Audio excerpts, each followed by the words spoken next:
The Supreme Court today heard arguments for one of its biggest criminal cases of the new term. It involves potentially reducing prison time for thousands of people who were sentenced to life behind bars when they were young.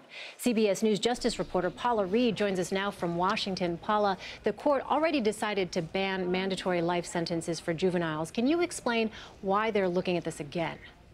You're right, Elaine. 3 years ago, the Supreme Court said when it comes to juveniles who commit murder that they cannot receive mandatory sentences of life in prison without parole. But that was a forward-looking decision. They didn't say anything about what happens to those who had already been sentenced. Now, some states chose to apply that decision retroactively. Some did not. And in the case of a man named Henry Montgomery in Louisiana, he tried to get his sentence that he received 40 years ago for a murder he committed at age 17. He tried to get that sentence reduced, but the state of Louisiana would not allow it. They did not apply the Supreme Court's decision retroactively, and that is how they came before the court today to answer the question of whether or not those sentenced before 2012 can receive mandatory life sentences without parole for crimes that they committed as juveniles. Paula, I know you were one of the few allowed in the court today. What happened?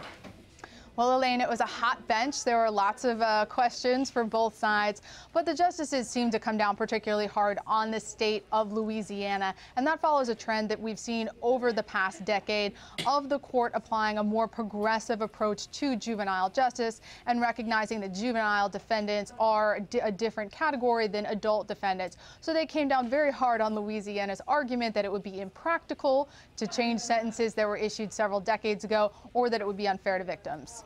Some victims' rights advocates oppose this push to reduce older sentences. Why is that?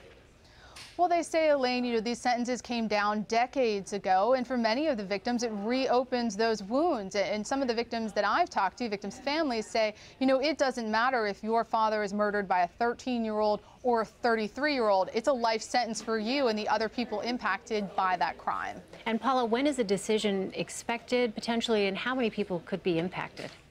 We expect a decision by June. Over 2,000 people could potentially be impacted by this decision. And for those people, it'll ultimately mean the difference between freedom or dying in prison. Enormous stakes. All right, Paula Reid in Washington for us. Paula, thank you.